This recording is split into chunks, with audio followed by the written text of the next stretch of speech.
சர்வ வல்லமுள்ள தேவனாய் கர்த்தருக்கு மகிமை செலுத்துகிறேன். இந்த நாள் உயிர்த்து வந்த நாள். இன்றைக்கு தான் உயிர்த்து எழுந்தாலும் உயிர்த்து எழுந்துட்டார். ஆனால் நினைவு கூறுகிறோம், இந்த நாளிலே இயேசு உயிரோடு எழுந்தார் என்பதை பிரகடனப்படுத்துகிறோம். அவ்வருகை வரைக்கும் மரண பரியந்தமும் மரணத்தை நினைவு கூறணுமா, மரணத்தை அறிக்கை பண்ணணுமா? இது ஒவ்வொரு கிறிஸ்தவனுக்கும் தேவன் நியமித்த நியமனம். இந்த உணர்வு இல்லாத மக்கள் ஆவிக்குரிய முறையில் செத்து போயிடுவார்கள். தேவ ஜனமே, இந்த நாள் மாத்திரமா தினம் தினமும் தேவன் உயிரோடு இருக்கிறவராய் நம்ம வாழ்க்கையில காணப்பட வேண்டும். இல்லை என்றால் ஜனங்கள் உயிருள்ள தேவனை சேவிக்கிற மாதிரி ஆவில செத்து கிடப்பாங்க. ஒரு வசனத்தை வாசிப்போம். யோவான் சுவிசேஷம் 16வது அதிகாரம் 20வது வசனம். மெய்யாகவே மெய்யாகவே நான் உங்களுக்கு சொல்லுகிறேன், நீங்கள் அழுது புலம்புவீர்கள், உலகமோ சந்தோஷப்படும்.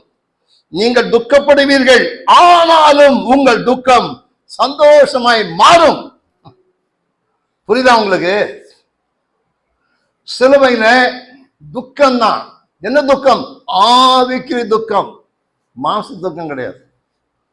எனக்கா இயேசு மரித்தாரே, நான் பாவியா இருந்தபோது நேசித்தாரே, என் பாவங்களை சுமந்திருத்தாரே, எந்த ஆவிக்கு துக்கம், முக துக்கத்தினால் இருதயம் சீர்படும் என்று பைபிள் எழுதப்பட்டிருக்கிறது. எனவே கடந்த நாட்களிலே, சிலுவை தியான நாட்களிலே ஆவிக்கு துக்கத்தை அனுபவித்தோம். பாவங்களை அறிக்கை செய்து தேவனுக்குள்ள தாழ்த்தினோம். அது நமக்கு பெரிய பலன். அப்படிப்பட்ட கிருபை தந்த தேவனுக்கு கோடிகள் சொத்தம்டா. இப்படி சத்துருமானவன் இயேசுவை சிலுவை சுமக்க வைத்து கேலி பண்ணி கிண்டல் பண்ணி, கிறிஸ்துவானால் இறங்கி வா என்று சொல்லி ஒரு கள்ளன் அவரை கிண்டல் பண்ணுகிறான். இது கிறிஸ்துவ சொன்னாங்க, என்ன மாதிரிதான் நீ சாகுது, நீ கிறிஸ்துவான உம்மை ரட்சித்துக் கொண்டு என்ன ரட்சியும் என்று கிண்டல் பண்ணினான். இப்படி கிண்டல் பண்ற கிறிஸ்துவன் நிறைய பேர் உண்டு. ஆனால் முடிவிலே அற்புதம் நடந்தது. அதான் இங்க வீழ்த்து இருந்தது. அல்லேலூயா. கதை முடிஞ்சது. கலையில வச்சுதான் மூடிச்சு. 3 நாள் உயிரை எழும்பிச்சார். இவர் தான் நம்ம கிறிஸ்து, இவர் தான் நம்முடைய கிறிஸ்து. கிட்டத்தட்ட 1956 வருஷத்துல ஒரு ஐயா பார்த்து சொன்னார். திருநெல்வேலியில அங்க ஒரு முனிவர் இருந்தார். அந்த முனிவர் சொன்னார், நானும் கிறிஸ்துதான், என்னை புதைத்து விடுங்கள், 3 நாள்ல நான் உயிரோடு வந்துடுவேன் அப்படி சொல்லி சவால் விட்டாராம். அந்த நாட்கள்ல திருநெல்வேலி உண்மையான பக்தி, இப்ப போலி பக்தி இல்ல. அந்த நாட்கள்ல பக்தி எல்லாம் வைராக்கியமான பக்தி, இப்ப வேஷம் போடுற பக்தி தான். 2 தீமோத்தேயு 3:5 எழுதியிருக்க பிரகாரமாய் தேவ பக்தியின் வேஷத்தை தரித்து பலத்தை மறுதலிக்க இருக்க மக்கள் ஆபத்தானவர்கள், அவர் விட்டு விலகுந்து பைபிள் எழுதப்பட்டிருக்கிறது. ஆகவே திக்கால் பண்ணி எல்லாம் கூடிட்டாங்களாம். கூடின உடனே ஒரு வயசான ஐயா, இந்த படுக்காளி பசங்க என்னப்பா இயேசு கிறிஸ்து கிண்டல் பண்றாங்க, அவர் போய் பார்த்துட்டே இருந்தா பெரிய குழி வெட்டினாங்களாம். அந்த சாமியாரை உள்ள வச்சுட்டு மூங்கல் தடியினால பெரிய பிளேட் போட்டு மண்ணை போட்டு மூடுறாங்களாம். 3 நாள் போட்டு திறக்கிறது. ஜெபம் பண்ணி பார்த்தோம்னா ஒரு சீடன் மூங்கல் நல்லா காத்து போற மாதிரி சொல்லி விடுறான். இது பார்த்துட்டார். ஓஹோ, இப்படியா கதை. இது நல்லா பின்னாடியே போயிட்டு உருட்டு வந்துட்டார். 3 நாள்ல எங்க முனிவர் உயிரோடு அனுப்புகிறார் அப்படின்னு சொல்லி ரொம்ப சாலிட்டு 3 நாள் கொடுத்து திறந்தா நாத்தம் எடுக்குது, செத்து போன பெணம். மூச்சு கிடைக்காம பதறி பதறி, உனக்கு வேலை வேணுமா, இது வேணுமா உனக்கு? இன்றைக்கும் இயேசு கிறிஸ்துவை பகைக்கிற ஜனமே, உனக்கு என்ன அநியாயம் செய்தார் அவர்? கிறிஸ்து ஜனமே, மதத்தை உண்டு பண்ணவர் வந்தார்? இல்லை, உன் ஜீவனை மீட்கிறவரும் வந்தார். உன் துக்கம் சந்தோஷம் மாறும்.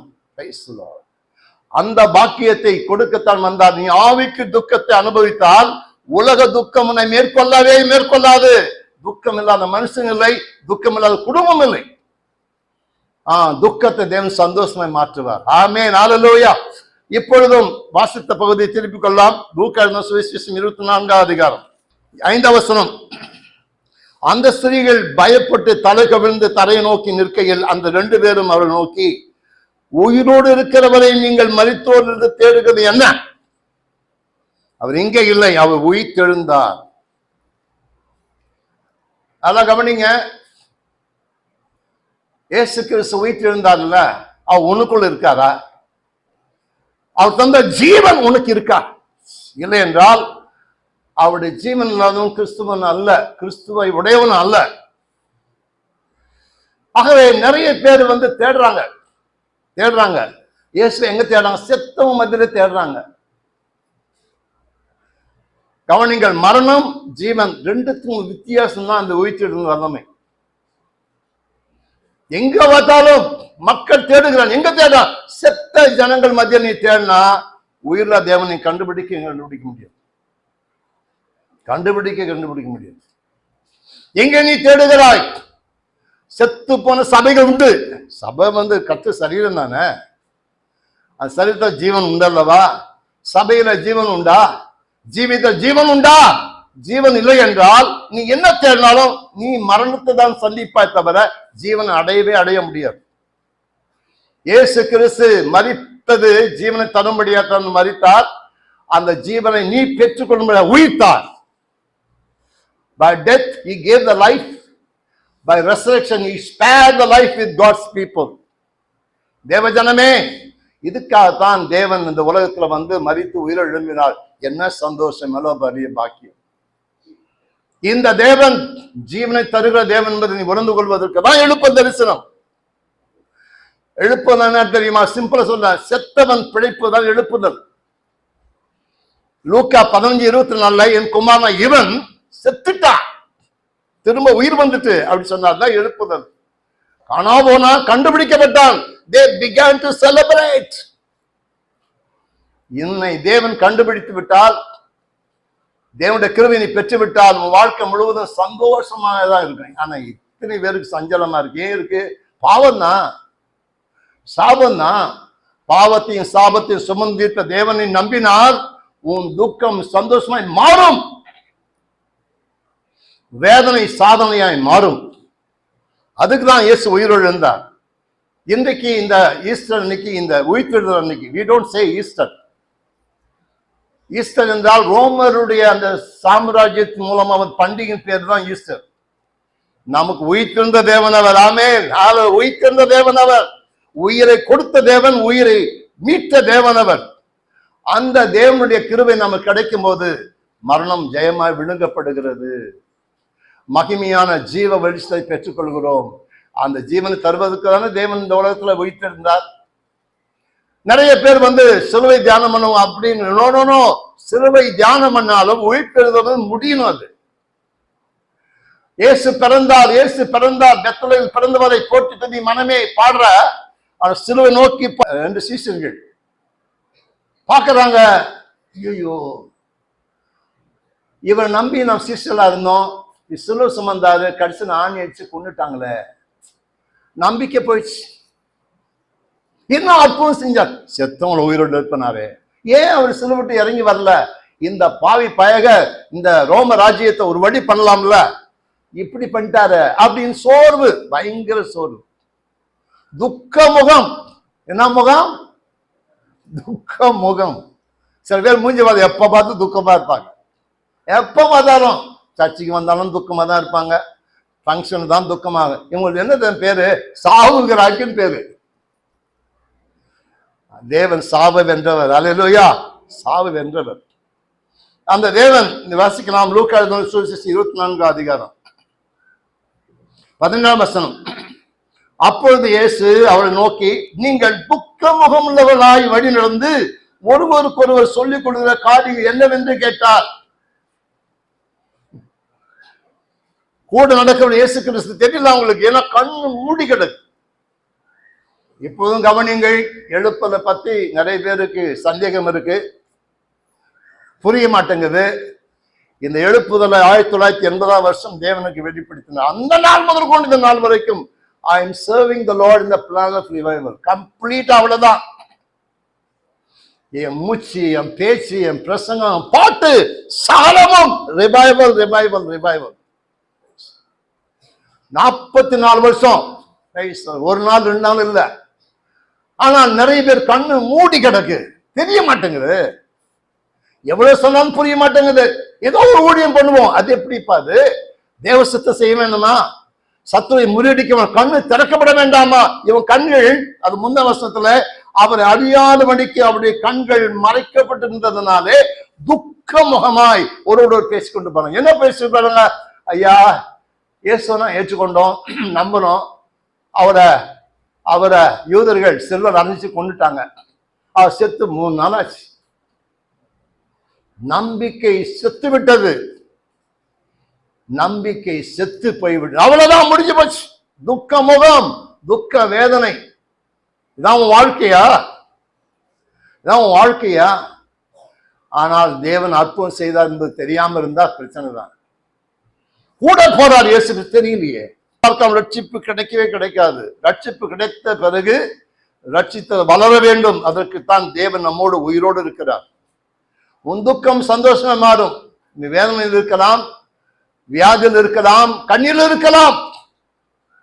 ஆனால் உன் கண்ணீரை சாதனையா மாற்ற தேவன் இந்த உலகத்தில் இருக்கிறார் என்று நினைத்து விட்டால் உனக்கு எல்லா அற்புதத்தையும் நிச்சயமா செய்வார்.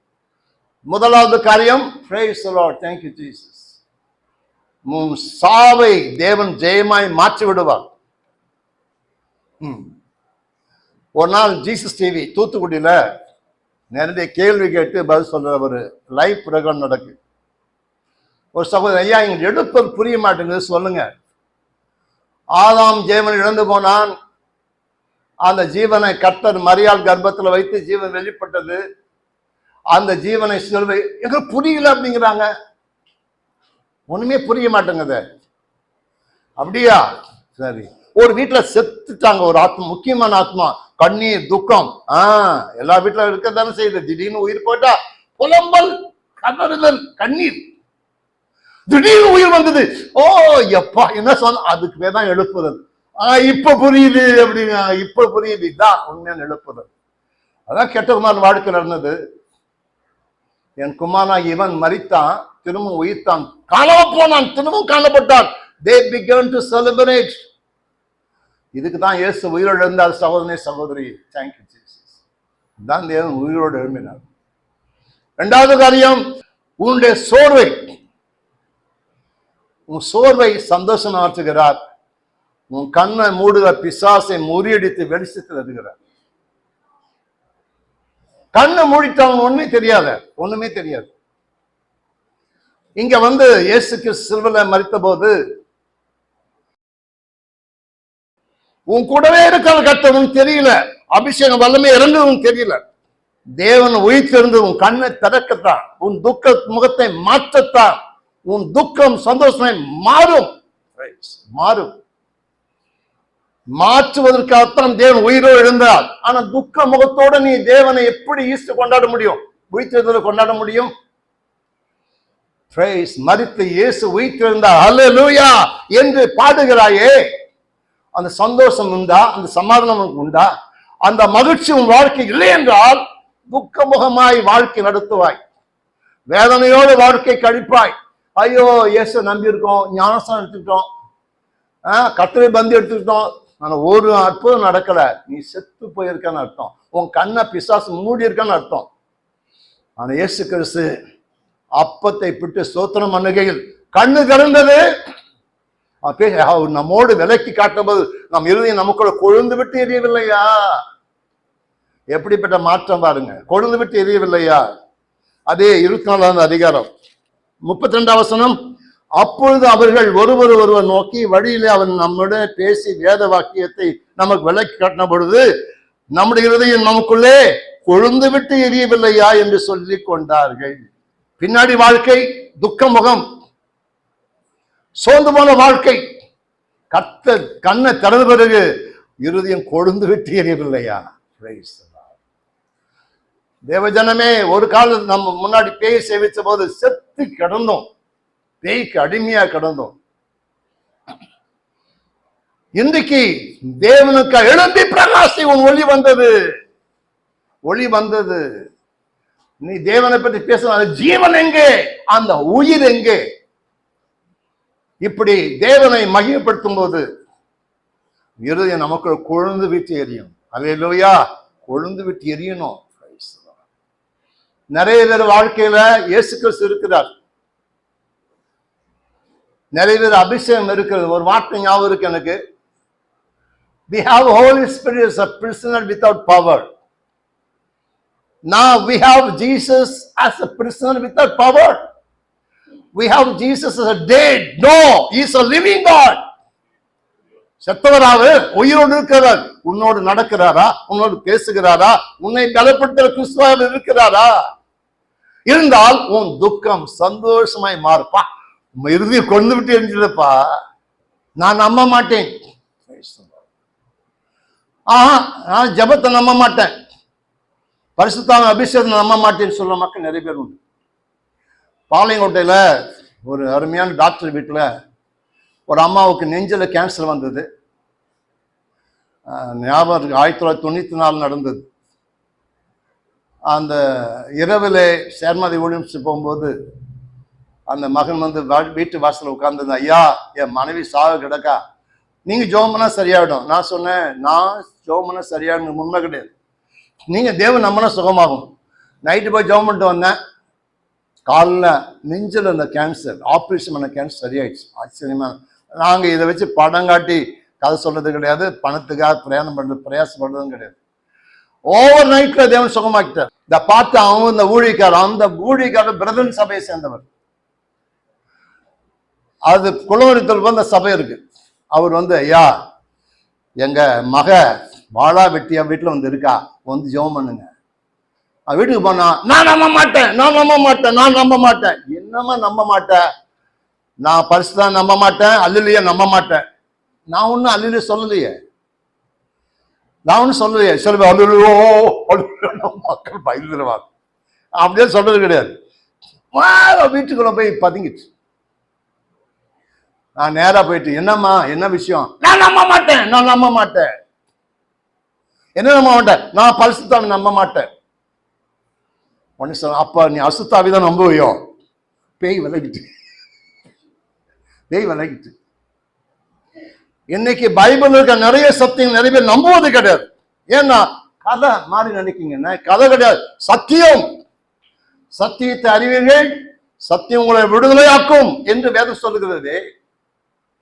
ஆகவே தோமா நம்ம நாட்டு வந்த தேவன் தேசம் தானே. என்ன பாக்கியம்பா, இந்தியான்னு பைபிள் எழுதிருக்கு. இன்ன வரைக்கும் இந்தியா தேவன் அறியாம இருக்கு. அது இருக்கும், மைனாரிட்டி. நம்ம ஜீவித சூடு சொன்னதுன்னா நம்ம எழுந்தின்றா தேசத்தை தொடச்சி எடுத்துலாம். A single man with Christ is majority. சேனைன்னு கட்ட நம்மோடு கூட இருக்கும்போது நம்ம எப்படி மைனாரிட்டி சொல்ல முடியும்? ஐயா எனக்கு ஸ்காலர்ஷிப் வேணும், நான் ரொம்ப மைனாரிட்டி, நான் கேவலம். உன் தேவன் தருகிற மேன்மையை யாரும் தர முடியாது. இந்த கவர்மெண்ட் போற பிச்சைக்காக பிச்சை எடுக்கிற மக்கள் கேவலமானவர்கள். உன் தேவன் நம்பு, அவர் உன்னை மேன்மைப்படுத்துவார், உயர்த்துவார், உன்னை வாழ வைப்பார், வழிநடத்துவார். இந்த தோமா நான் நம்ப மாட்டேன். 20ஆம் அதிகாரம் 25ஆம் வசனம். மற்ற சீசர்கள் கர்த்தரை கண்டோம் என்று அவனே சொன்னார்கள். அதற்கு அவன் அவருடைய கைகளில் ஆணிகளால் உண்டான காயத்தை நான் கண்டு, அந்த காயத்துல விரலையிட்டு என் கையை அவருடைய விழாவில போட்டால் ஒழிய விசுவாசிக்க மாட்டேன். என்ன ஸ்ட்ராங் அன்ஃபெய்த்தப்பா. சும்மாதான் விசுவாசமா அவர் விரல விடணும். அந்த அவ்வளவு ஆழமாய் சிலுவை தியானம் பண்ணிருக்கான், பார்த்திருக்கான். கதை முடிஞ்சதுப்பா. சிலுவை தியானம் பண்ற ஜனமே உயிர்த்தெழுந்து வராம அந்த பூர்ணப்படாது. நான் விசுவாசிக்க மாட்டேன். என்ன பயங்கரமான கடின இருதயம் அது. இப்ப சொல்ல கவனிச்சிங்க, தேவன் நம்பாதவனுக்கு பேரு இன்ஃபிடன்ஸ் பேரு, நாத்திகன் பேரு. நம்ப வேண்டிய நம்பாதவனுக்கு தான் அவிசுவாசின் பேரு. விசுவாசியே, பைபிளை சுமக்கிற விசுவாசியே, சர்ச்சைக்கு போற விசுவாசியே, நம்ப வேண்டிய காலத்தில் நம்பாவிட்ட நீ தான் அவிசுவாசி. அவிசுவாசின்னா தேவன் அறியாத மக்கள் நினைக்க இல்ல. தேவன் அறியாதவர்கள் இன்ஃபிடன்ஸ், நாத்திகர்கள். நீ தேவனை சுமக்கிறாய், பைபிள் வாசிக்கிறாய், நம்ப மாட்டேன்னு சொல்லுகிறாய். இன்னைக்கு மக்களுக்கு பயங்கரமா அவபக்தி ஆயிடுச்சு. ஏன் ஜபத்தை தேவன் கேட்கல? நான் எப்படி தேவன் நம்புவேன்? ஒரு வாலிப ஸ்திரீ வந்து ஓடிக்காட்ட போயிட்டு, நான் நம்ப மாட்டேன், நான் நம்ப மாட்டேன். ஏமா நம்ப மாட்டேன்? எங்க அப்பாவுக்கு உடம்பு சரியில்லை, நான் ஜெபம் பண்ணேன், எங்க அப்பா உயிரை இயேசு காப்பாத்த, நான் நம்ப மாட்டேன். இது நடந்தது அமெரிக்காவில். நீங்கள் எதை கேட்டுக்கொள்வீரோ அது செய்யப்படும் என்று இயேசு சொன்னாரா இல்லையா? ஆமா. எங்க இருக்குன்னு தெரியுமா? அது எனக்கு தெரியாது. எங்க இருக்குன்னா, இது வந்து எதை வாசிங்க, யோவான் சுவிசேஷம் 15ஆம் அதிகாரம் 7ஆம் வசனம் வாசிக்கலாம். என்னமா பைபிள் சொல்லுது? அப்பதான் பைபிள் எடுத்து காட்டுறாரு. நீங்கள் என்னிலும் என் வார்த்தை உங்களை நிலைத்திருந்தால் நீ என்ன கேட்கிறது அது கிடைக்கும். வசனம் ஒன்று நிலைச்சிருந்ததா? இல்ல. அவருக்கு நீ நினைச்சிருக்கா? இல்ல. பின் எப்படி கேட்கப்படும்? அப்பதான் கண்ணு திறக்கப்படுது. அடடே, நான் தான் தப்பு பண்ணிருக்கேன். அப்போ கேட்க தேவஜனமே, நான் வசனம் வாழ்க்கை நிக்கணும், அவருக்குள் வாழ்க்கை நிலைத்திருக்கணும். அப்போ கட்டு உடையும் விடுதலை கிடைக்கும், நிச்சயமா கிடைக்கும். எல்லா சீசர்களும் சிலுவையில் அறையப்பட்டு சிதறப்பட்டு போனாங்க. மூலமொழி சிதறிட்டான். ஆனா உயிர்த்து இருந்த உடனே ஒன்னா சேர்ந்துட்டாங்க. மிகுந்த சந்தோஷமா இருந்தார்கள். ஒன்றா கூடி இருந்து ஜெபம் பண்றாங்க. அப்போ தோமா உள்ள இல்ல, அவன் தான் அவிசுவாசியாச்ச. நானும் நம்ப மாட்டான்பா, நீங்க ஜெபம் பண்ணிட்டு போங்க. ஆனா இயேசுவை தரிசித்தான்னு அவனுக்கு தெரியல. உடனே ஒரு தடவை அவங்க எல்லாம் கூடி இருக்கும்போது இவன் தோமாவும் செக் பண்ண வந்துட்டான், உண்மையாவே இவங்களோட இயேசு இருக்காரு இல்லையா. உடனே தேவன் வெளிப்பட்டாரு. எப்படி வெளிப்பட்டாரு? 26ஆம் வசனம். மறுபடியும் 8 நாளுக்கு பின்பு அவர் சீசர்கள் வீட்டுக்குள்ளே இருந்தார்கள், தோமாவும் அவருடைய கூட இருந்தான். கதவுகள் பூட்டப்பட்டிருந்தது. அப்பொழுது இயேசு வந்து நடுவே நின்று உங்கள் சமாதானம் என்றார். பின்பு அவர் தோமா நோக்கி, நீ உன் விரலை இங்கே நீட்டி என் கைகளை பார், உன் கையை நீட்டி என் விழாவிலே போடு, அவிசுவாசி அல்லாமல் விசுவாசியா இரு என்றார். தோமா அவருக்கு பிரதித்தமாக, என் ஆண்டவரே என் தேவனே என்றான். கதை முடிஞ்சது. துக்கம் சந்தோஷமாய் மாறிவிட்டது. நீ என்ன பேசுகிறாய் தேவன் கேட்கிற ஞாபகம் இருக்கா உங்களுக்கு? கேட்கிறா. கரெக்டா அவன் பேசுனது அப்படியே ரிப்பீட் பண்ணிட்டார். என் விரல அந்த காயத்தை விடணும், அப்பதான் நான் நம்புவேன். சரிப்பா விடப்பா. ஐயோ ஆண்டவரே கர்த்தாவே சரணடைஞ்சிட்டான். தேவஜனமே, இன்றைக்கு அவபக்தி மக்கள் மத்தியில பயங்கரமா பெருகிச்சு. யார் மத்தியில? தேவ ஜனங்கள் மத்தியில, அபிஷேகம் பண்ணப்பட்ட மக்கள் மத்தியில அவபக்தி பெருகிச்சு. இப்படிப்பட்ட மக்கள் சிலுவை நோக்கி பார்த்தால் கண்கள் தேவன் திறந்து விடுவார். சிலுவை நோக்கி பார். 1 கொரிந்தியர் 2:2 படி இயேசு கிறிஸ்துவை சிலுவை அறையப்பட்ட அவரையே அன்றி வேற ஒன்றுமே உனக்கு தெரிய வேண்டிய அவசியமே இல்லை. கண்ணு திறந்துடும், காரியம் புரிஞ்சிடும். அப்படிப்பட்ட கிருபையை தேவனும் செய்ய வல்லவரா இருக்கார். பாருப்பா, என் காயத்தை பாருப்பா. ஒரு நாள் பெரியாருடைய சீசன் ஒருத்தர் வந்து ரட்சிக்கப்பட்டு ஒயிட் ஃபீல்ட்ல இருக்கிற சாய்பாபாவை பார்த்த உடனே, உங்க இயேசு நான் காட்டுட்டுமா அப்படின்னு அவரு உபதி ஊதுறாரு. கரெக்டா கையில இயேசு தெரிகிறாரு, சிலுவையில் உணர மாதிரி நடந்தது. ஆனா இவருக்கு ஒரு மாதிரி ஆயிடுச்சு. உடனே ஜோமணி, ஆண்டவரே, அந்த பேய் பிடிச்ச மனுஷன் கையில நீ எப்படி வந்தீர்? எப்படி வந்தீர் ஆண்டவரே? எனக்கு சிலுவை காட்டிட்டானே. கதறி அழுத உடனே கர்த்தர் சொன்னாரா, மகனே சிலுவை பார்த்தையா? பார்த்தேன் ஆண்டவரே. அங்க காயங்கள் இருந்ததா? இல்ல, அது பேய். இந்த தேவன் உன் பாவத்தை சுமந்த காயங்களுடைய தேவன், உனக்காய் விழாலோ குத்தப்பட்ட தேவன், முள்முடி சுமந்த தேவன். இந்த தேவன் தேவன் நோக்கி பார்த்தால் உன் கண்ணீர் துடைக்கப்படும், அவபக்தி உன்னை விட்டு நீங்கிடும். என் தேவனே, என் கர்த்தாவே என்று சொல்லி சரணடையும் போது இந்தியாவில் வந்து ஊழியம் செய்து தோமா மலையிலே அவர் ஊழியம் செய்யும் போது மயிலாப்பூர்ல கபால ஸ்தலம், அது எல்லாம் பிராமணர் சேர்ந்து கபாலீஸ்வரர் கோயில் ஆக்கிட்டுட்டாங்க. கபால ஸ்தலம், அந்த ஸ்தலத்துல ஞானஸ்தானம் கொடுத்த போது திருவள்ளுவர் மயிலாப்பூர் என்ற கேள்வி நான் சின்ன வயசு படிச்சு ஞாபகம் இருக்கு. அப்பொழுது தொடப்பட்டு ஞானஸ்தானம் எடுத்து திருக்குறள் முழுவதுமே எந்த தெய்வம் அல்ல, ஆனால் இயேசு கிறிஸ்துவை அவர் மறைமுகமா சொல்லி வச்சார். ஏனென்றால் அந்த நாட்கள்ல தேவனுக்கு விரோதமாய் ஜனங்கள் எழும்பி கொலை செய்கிற காலங்கள் இருந்தபடினாலே அவர் மறைத்து பொறிவாயில் ஐந்தவித்தான் பொழிநீர் ஒழுக நெறி நின்றார் நீடு வாழ்வான். 7 பிறவி என்று ஏமாத்த ஜனங்கள் மத்தியில் சொன்னாரு, you can leave everlasting life. பொறி என்றால் தண்டனைக்குரிய கருவி. அந்த தண்டனைக்கு அறிவுல 5 அவங்களை உண்டாத பாவத்தை வென்றவனுடைய வழி நீ நடந்தால் நித்திய ஜீவனை பெற்றுக்கொள்வாய் என்று எழுதினாரே திருவள்ளுவர். உடனே அவர் மலை மேல போய் ஜோம் பண்ணிட்டு காலைல வந்து மயிலாப்பூர்ல கடற்கரை ஓரமா சத்தியத்தை பிரசங்கம் பண்ணுவார். ஒரு ஆரியன் தான் ரைட் மீனிங். அவர் ஜெபம் பண்ணிட்டு இருக்கும்போது நேரம் ஈட்டி உட குத்தி கொண்டுட்டான். ரத்த சாட்சியா இந்த மண்ணில் மறிச்ச தேவனுடைய சீடன். அது உண்மையானால் இந்த தேசம் எழுப்பது அடையும் என்று நிச்சயமா விசுவாசிங்க. நம்ம துக்கம் சந்தோஷமே மாறும்.